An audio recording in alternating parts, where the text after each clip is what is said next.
This episode of the podcast is sponsored by David Shapiro, Remax Around Atlanta Realty. David Shapiro, Remax Around Atlanta Realty. He knows inside the perimeter, outside the perimeter. Tonight we had on Kyle Miller of 0 Mile, an awesome conversation about the business behind the concerts we go to and all of the things that go in between those lines. Excited to share it with you. Roll the motherfucking tape.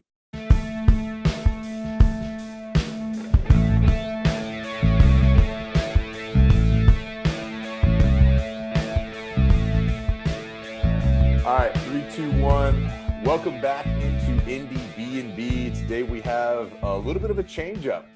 Somebody who's a little bit more behind the scenes, but still involved in the indie music community. Kyle Miller of 0 Mile. We got hooked up with you through Nick Carpenter of That Is Medium Build. And Kyle, how's it going today? How has your year been? We excited for Thanksgiving. Dude, first of all, thanks for having me. So stoked to be here. And yeah, man, it's been a great day. I'm working a show right now, covering one of my smaller 300 cap shows I booked down at Vinyl in Midtown. And so stoked for Thanksgiving and stoked to have 3 or 4 days off of work. Yeah, it's going to be huge. Well, obviously, I mentioned 0 Mile, a big, production company, but I really want to, if you can break it down for us, what is 0 Mile? Where does it play a role in, the venues that we go to around here in Atlanta? And if you can give me just a zoom out overview, that'd be awesome to kind of for us to get going and understand a little bit. Yeah, of course. So 0 Mile is we're a promoter. We're a promotions company. We own a few venues here in Atlanta. We own Terminal West, Variety Playhouse in the Eastern, and then over in Athens, we own the Georgia Theater. And real meat and potatoes of it, we book shows at these venues and then we promote them and try to make money off of them, whether it's from the door or some of the ticket fees or off of bar sales, since we own the venues.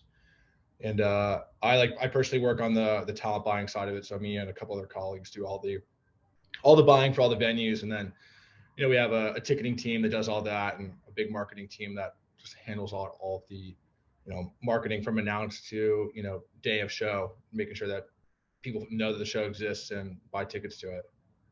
Beautiful. So you guys got kind of a three-headed monster, the ticketing, you got talent buying, and we got the actual promotion and marketing. So yeah, that's like the real zoomed out, but then there's even deeper. Since we own the venues, we have, the venue staff and all those people that we work super closely with, and just on budgeting and how much it costs to run a show, and budget goals for the year and all that good stuff. And that's just when it gets real grimy and people's eyes start rolling to the back of their head. All right, we'll stick off the budgets tonight, but I do want to understand, for you as a talent buyer, and Nick, of course, Medium Build had given us a little bit of background. You had worked in New York as well, and you were in the same capacity. Is that how you kind of got started, or how did you get into this specific role? So when I was in New York, I was working at Paradigm Talent Agency. So I was working as an agency assistant for an agent who did mostly EDM and electronic stuff. Not as much my wheelhouse, but it's essentially the same, different side of the same coin. When you're on the agency side, you're representing the artists and selling the artists to the venue. And now being a talent buyer, I'm representing the venues and trying to I negotiate with the agents every day and try to come to some deal terms to book the artists in my particular rooms. Wow. Okay. Now, obviously you've been on both sides of it. What are I guess, what are some of the best deal? What are some of the hardest negotiations, and what are some of those terms that end up getting to be either the thing that gets it through or the thing that holds it up? What are those terms end up being? The rider, or is it what No, is it? it's all about money. It's all about money. And at the end of the day, at least with Terminal West, my main competitors in that capacity space in Atlanta are Masquerade, Hell, and the Loft at Center Stage. Both of them are 600 capacity rooms, and it's a lot about the relationships that you have with the agents. Sometimes even if you're not the room that's offering the most money on a particular artist, the agent might have a better relationship with you and want to stick the show with you. And work up the artist in your venue system, or some agents are don't really bank on the relationship as much, and it's just I'm bidding on these artists and how much I think they're worth, and Yeah. at what point do I need to tap out and say, hey, I can't make money on the show at this point. uh, let the competitor take it. Interesting. So of those people who you have relationships with, like, how did those form? Were those formed just by, you book a show and they've kind of like grown up? Like, I like that grown up kind of mentality. So talk more about that. Like, who is somebody you've seen recently that you booked early at Terminal West that has grown up to the Eastern or grown up to these other venues? Yeah, so I mean, even smaller than Terminal West, like what I'm doing exactly right now is, I don't have a 300 capacity room that Zero Mile owns, and Yeah. there's some of those throughout town, like Aisle 5 and Smithsville Bar and the Oh yeah. Earl and Vinyl and Purgatory. And I'll sometimes go do shows at those rooms for artists that I'm like particularly passionate about, or have a good relationship with the agent, and want to start developing these artists even before they're ready for a Terminal West play. Um, and some of those artists that we've even started in the 300 cap space, we did Faye Webster's first true headline show at the Earl like 4 years Wow. ago, and she just sold out 2 nights of Variety Playhouse this past weekend. Omar Apollo, who we just had at the Eastern last week as well. We had him from Terminal West up to Variety, up to the Eastern, which it's one of our first artists, since the Eastern's such a new room, that's truly played and sold out all three of our our owned and operated rooms here in town. But it's one of the most fun parts about the job is you kind of like develop this history with these artists that especially if you're early on and like early investor in the artists themselves, so you kind of get to be there on the ground level and at least locally help them grow their audience, and hopefully see it through to whatever whatever room they ultimately can sell out. Sure. Yeah.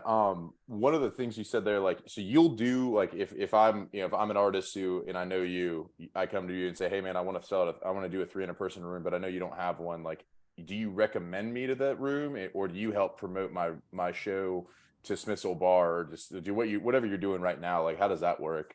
Yeah, so it goes both ways. Sometimes like if it's a local band, or an artist that's really it's got some time before they're ready to play Terminal West, sometimes I'll reach out to the venue. I might reach out to Dan Nolan at Smithsville Bar and be like, hey Dan, Sure. like this artist is a little early for me to be working on. If you want to take the first couple shows, would gladly kind of steer the agent towards your room.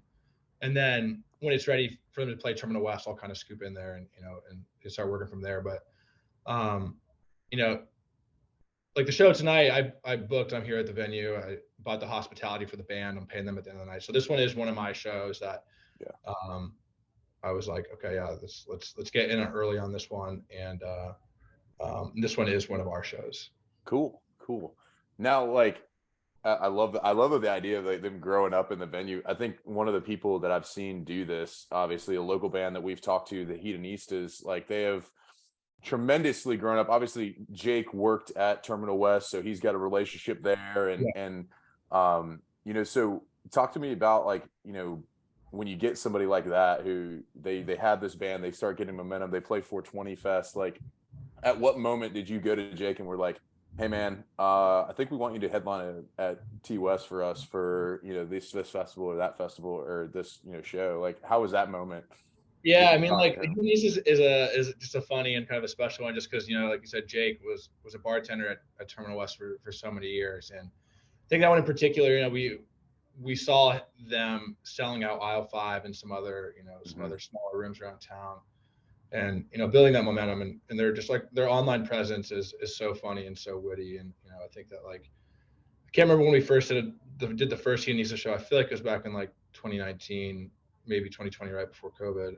Um, but yeah, it was like, hey, let's take a swing on this. You're never going to know with exact certainty like if someone's really ready to play Terminal West, but from like what we saw, we're like, hey, this is like one that's close to home for us, because Jake was at Terminal West for like 5 or 6 years. Yeah. Like, if there was ever a time to take a swing on this, let's do it. We have a date open and we need an extra show. And let's give it a swing. And, I think the past couple that we've done have done, stronger than we expected. And those kids show up and drink too, which is always good for business.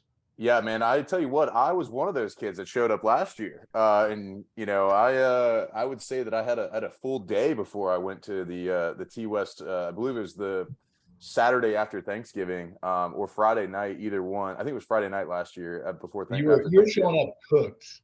Oh yeah, man, I was done. But it was, hey, I had fun. I drank a shitload at the show. I came in. I was a patron. That's the beauty of it. And Yeah, and so like we didn't have. I think they wanted to do the Saturday after Thanksgiving or the Friday after Thanksgiving again this year, but I had already booked something else, and I pitched them. I was like, hey, let's do like 2 days before Christmas. It's a time when like, oh especially them, like they have a bunch of local fans or fans who live elsewhere but come back to Atlanta that they call home around the yep. holidays. Like same thing you're saying. You'll probably be at home drinking with the family and be like, I need to get away from them. Like, let's go to a Hedonistas show, December 23rd. So I was like, Yeah. it's a fun one. Yeah, I mean, I'm a big fan of those guys. Obviously, they've come on the pod here. They were one of the early on people on the pod, with us, Yeah, and so you guys have had some cool. I was looking back through the catalog. Just noticing some names here and there. I was like, you guys are getting the fun young artists that I'm friends and fans of. So seeing Girl Poppy and Medium Build and CC Coakley and I think was Liz Longley on here too. Liz Lawrence, Liz Lawrence. Lawrence. She's from Europe, so we got a big reach. We'd love to help get some people in. I know that it's all about relationships and getting people over to the right place, and it sounds like getting people to the right place is your expertise. So I might be sending you some people, hopefully here soon, if of just where we can point them in the right direction. But some of those people like that, like how do you find them? Obviously you're kind of in the scene. You're probably going to a ton of shows, or you're listening to Spotify. Like, I don't know, what is your process to find them, and then like what are the key components to somebody being like, all right, they're X amount of followers over, and we've looked at their social media, we think they're good. Like, what are those factors that play into somebody being like, all right, they're ready for Terminal West, or they're a variety artist, or they're a Eastern artist? Like, how do you determine those things? Yeah, totally. I mean, like, backing up a little bit, at least like as far as artist discovery goes, it just comes in so many ways. Like it could be even just finding someone on your Discover Weekly and it kind of hitting your ear in a way that makes you notice it and just getting curious and digging into it a little bit more. And with CC and Nick and some of those other folks, a lot of it's like having friends in the industry that are hearing things or hearing early demos that aren't released yet and are like kind of whispering about it. And just like the industry's so small in reality. It's everyone kind of knows everyone, so word gets around fast, and as soon as there's kind of any sort of heat or any buzz on anyone, it kind of, that word gets around quick, even if it like hasn't really translated into big mainstream success yet. Which is always fun. It always just keeps the everyday a little interesting. As far as like trying to understand how many tickets an artist is going to sell, or like what room they're ready to play, whether it's a Terminal West or if I think that they're bigger than a Terminal West and ready for variety, it's really tough. It's like Instagram followers don't mean they're going to sell tickets, and the same way that like Spotify monthly listeners don't mean that those people are going to buy tickets either. I feel like it's like a lot about engagement. There's so many like playlists these days where people will just kind of Spotify curated playlists. Well, they'll just like listen to artists in the background, and that will count as a monthly listener, but those people really aren't engaging with that artist. So trying to get like a grasp on how big the listenership is, and like of those people, how many people are like actively engaged, buying merch, following them on Instagram. It's a combination of everything.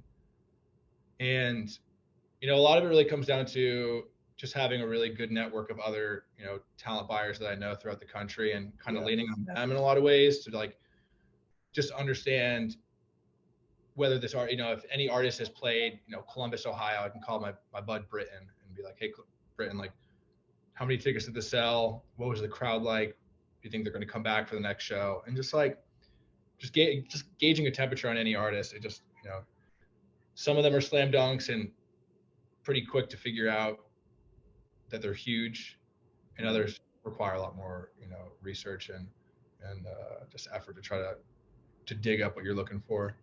Gotcha. Awesome. Back, like, do you get like, again, I'm in sales, so now I'm like discovery, trying to figure out, okay, how would I guess if I'm trying to sell an artist to you, what are some of the metrics, I guess, like I can tell you to be like that'll like knock your socks off, like, hey, we sold 50 t-shirts, or we sold, hey, here's how many tickets we sold at our last show. That's kind of like a similar place than Atlanta. Like, what are some of the cities you look at that are like, all right, if we sold out Nashville, they're going to sell Atlanta out really, really hard. Like, obviously it's not exact science, but yeah. It's funny. Every agent kind of just has a different style to begin with. Some agents are so cryptic and short in email, and they don't give you any context to the artist. They're like, hey, looking to book Alden on, March 13th. Give me a hold and give me an offer. And I'm like, who the fuck is Alden?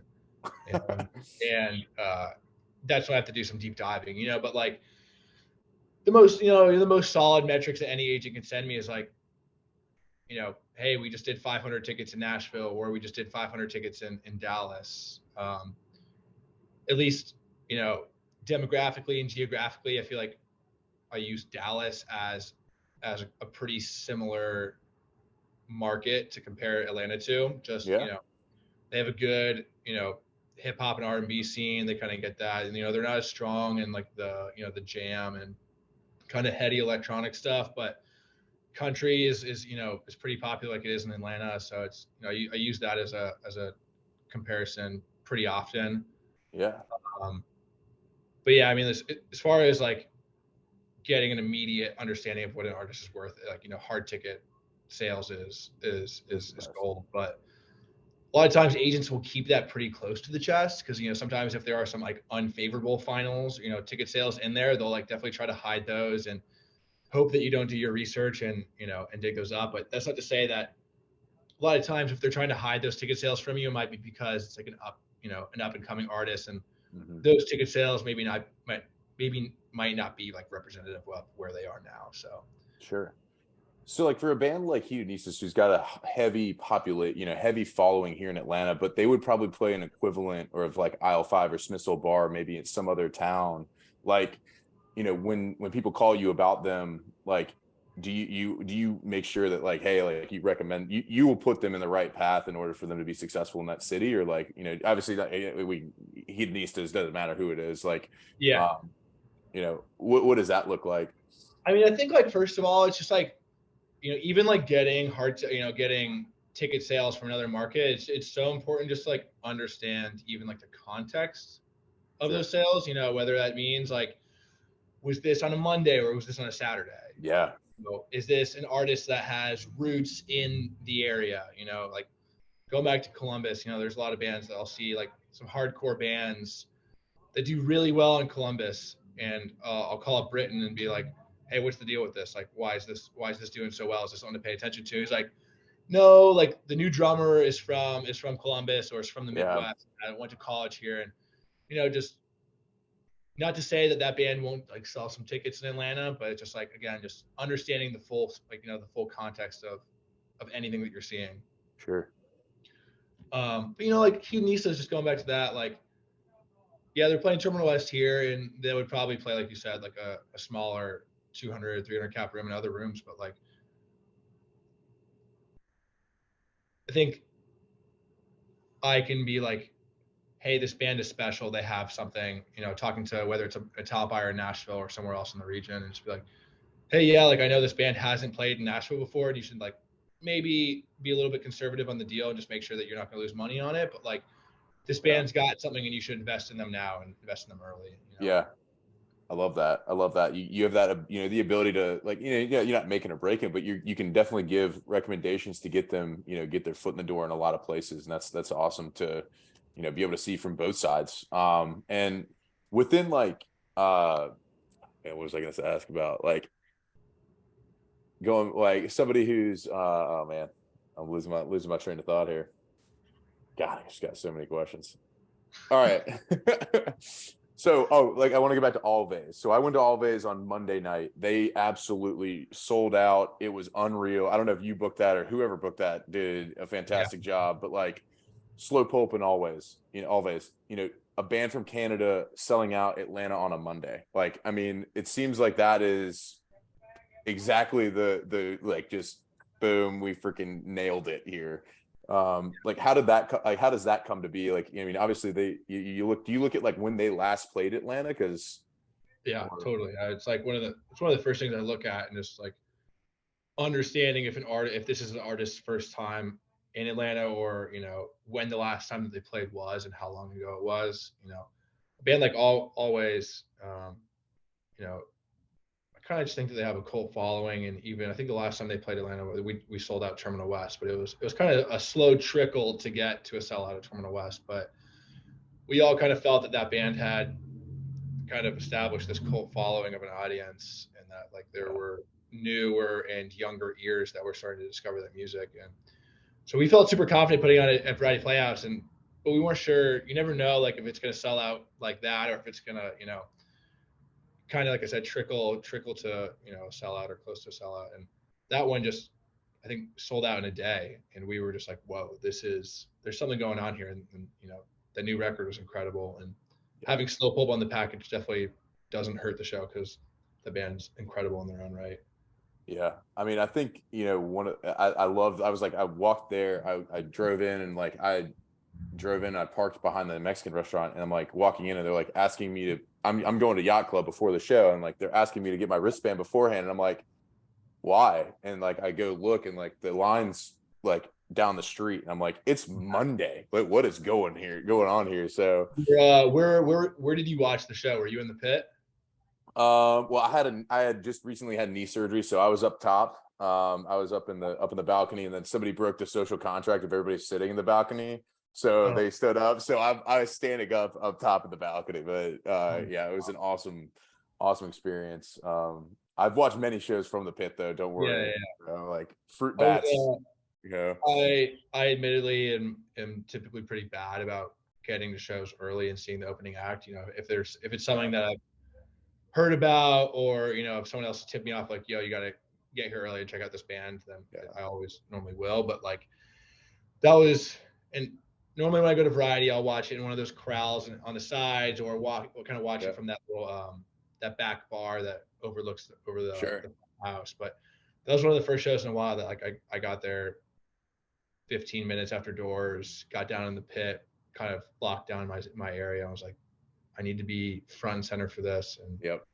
I'd never seen Slow Pull play before, and I missed them the last time they played the Earl, I think like 6-7 months ago. So was especially excited for that one, and they just crushed it. Yeah. I mean, I always am always interested, like, how do y'all determine whether you're gonna have chairs or not? So like for Fruit Bats, for example, you had chairs just on the sides.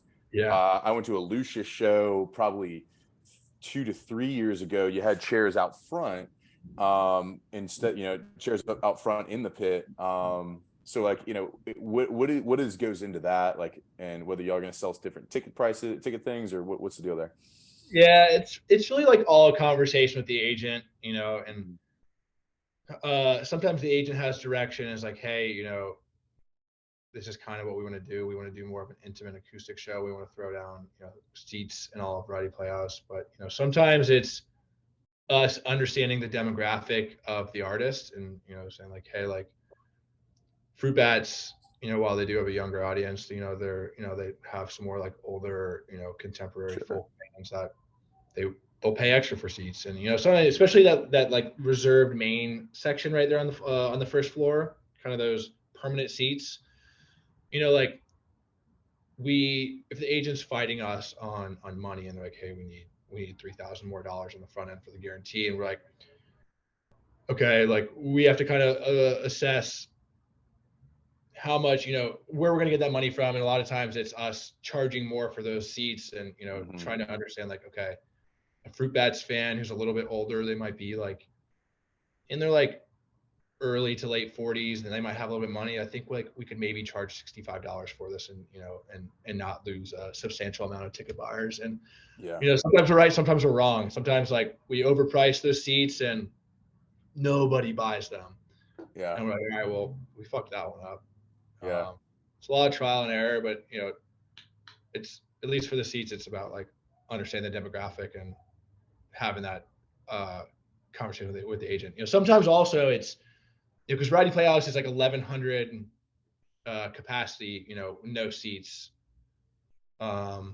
Sometimes, if there's an artist that we're bringing in and we know that they're not going to sell 1,100 tickets, but they're also going to sell more than like, the 650 that we could do at Terminal West. If we seat those sides like that, Yeah. put the capacity like at a middle ground at like 850, so that suddenly becomes kind of our like stepping stone in between Terminal West and the full capacity of Variety. So Sure. it's just playing around with the numbers and hoping that works out. You don't need to tell us who the artist was or anything like that, but what is the biggest like loss on a show? Like, was it, and what day was it on? And like, obviously all those factors probably play. It sucks. It's like one of my favorite artists, and it was like this last January, so almost a year ago. It's I'm not gonna say the number that I lost, but it was a Jason Isbell show, actually. Oh, really? Yeah, and I have a good relationship with his agent Andrew, and Colvin, his agent Andrew Colvin, came to me and was like, "Hey, we want to add a last minute Jason Isbell show at the Georgia Theater," and he had just sold out like 3 nights at the Tabernacle, and I was like, "Hell yeah, let's do it!" And he's like, "The date we need is 2 weeks away from right now," and I was like, "Okay, let's take a swing on it." I was feeling like a gambling man that day, and Isbell doesn't come cheap. Jason Isbell is a superstar and deserves every dollar that he's ever gotten. So made a big bet on it, and I think just coming out of the holidays and a bunch of different factors, and having just played Atlanta, I just didn't sell what it should have, and that was my first like big loss, and I was like losing sleep over it. I'm like, oh my gosh, this is so terrifying. Yeah. But at the end of the day, just lucky that it wasn't my own money and that I work for a promoter that I'm using their money. Sure. What now, like, for example, how does the payment work? So like, just as an artist, I come in, I'm getting a guarantee, and then do I get part of booze? Do I get, obviously I get whatever merch I sell, but like, how does this split work? I know we didn't want to get into budgets too much. No. Like, yeah. The most common deal is, a guarantee versus 85% after expenses. And that guarantee can be anywhere from, $500 up to $100,000. And it's just, that guarantee is like kind of where I'm setting my expectation for like, okay, I think that this artist is worth this many tickets. I'm going to put the guarantee right here. And if they sell more than that, then, they'll get that back end, as we call it, once they cover expenses and get into points. And that's when they're starting to make more than the guarantee. But yeah, no artists get booze sales is kind of something that like every promoter around the country is like taking a firm stance on, just because that's like in reality how we make like all of our money. Yeah. I mean, even like on an Eastern show, we're making a couple bucks at the door, but like, a lot of it's coming from bar. What, now who are some people that are just clinical over producers? They always get those back end points. Like I gotta think that not always, but Wet Leg, when you had them at Variety, I was at that show as well.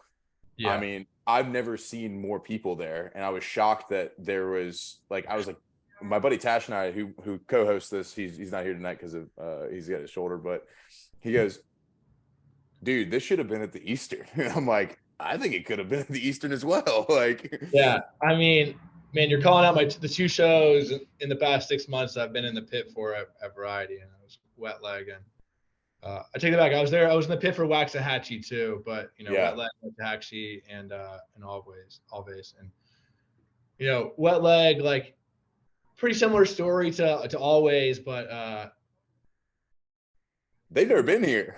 no one knew. Chase Lounge and what was the second single? They came out and people ate them up, but no one knew if that was going to turn into like real ticket sales. And Yeah. That show sold out in seconds, and we were like, Jesus Christ, here's these this British band that didn't exist even a year ago, and we should have moved it up to the Eastern, but they wanted to wait till the next time to play the Eastern. I think they were some bands will like play it conservative, and they want every room to be sold out in every market, just so they have that big old poster that shows sold out, the red X through every venue and just says sold out. And there's like huge value to that, and they probably could have made more money if they moved up venues and played the Eastern, but there's just that clout and the flex of having that every room sold out. So yeah, I mean, I was blown away. But then you have a band like that, and then they just come out of they just pop up out of nowhere. Like who do you and we'll ask this later on the Pete Peterson. So just start thinking about some bands that we might not know that I need to make sure I'm on the ZM pre-sale for, and make sure that I'm grinding. Dude, I love that you're on the ZM pre-sale. That like when you and I were texting last night and you said that, I got a real laugh and sometimes like I don't know, it's so easy just to like bury your nose in your laptop and be like, yeah, I know people are going to these shows, but like who knows if people are actually noticing the work you're doing. And I do the ZM pre-sale for every show I do, and as as the local pre-sale code that we email out to everyone. So like to hear it come from someone that I didn't know, it's like it's just people do. Hey, I'm all about the ZM pre-sale. I just I did it for I'm coming to Rainbow Kitten on December 31st. So when you book something like that, like I've been to other ones like that. I went to Humphreys with at the Tabernacle a few years ago, and it was like a 30th show, so they had a couple of different night run. But like when they do a run like that, like is that all 3 booked separately, or is that all, hey, you get a guarantee for these 4, and then whatever y'all make on the other side of them, like let's go. They're all bundled into one deal. I don't think I've ever worked on something that had them dealed out separately. Even on something like Rainbow Kitten Surprise or Humphreys, like you're talking about, even if like the New Year's Eve ticket is way more expensive than the 30th and the 29th, we can still bundle those all up into one deal and just be able to all look at the math in one little flash instead of breaking them out. Gotcha.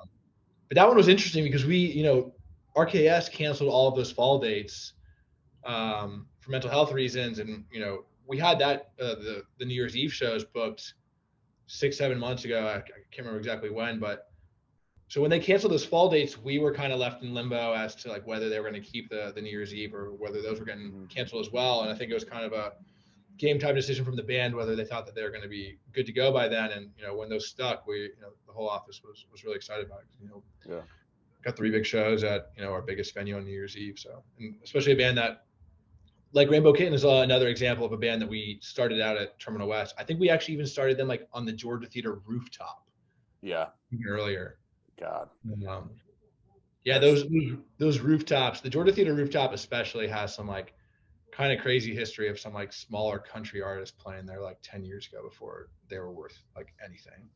Yeah, interesting. Well, let me tell you one guy I always try to put people on. Like, it's not even somebody who's been on the podcast. Would love to get him on, but 49 Winchester. I'm telling you, I was there at the Smith Siswell Bar Show. My buddy, who's like the country whisperer, he's like we went to school in Macon, and he was like, hey man, you need to come to the Sturgill Simpson show. And I'm like, dude, I'm not going to some country show in Macon, man. Like, he was playing at the Bull, which is our local, like the bar that's like this big, whatever. And turns out he's been right about Sturgill. I think he's right about 49. I think he'll end up being massive eventually. But like, I just he's incredible. Marty's like I can't unbelievable but I went to 49 at Smith's and I was like, man, like this guy's not going to play this venue like ever again.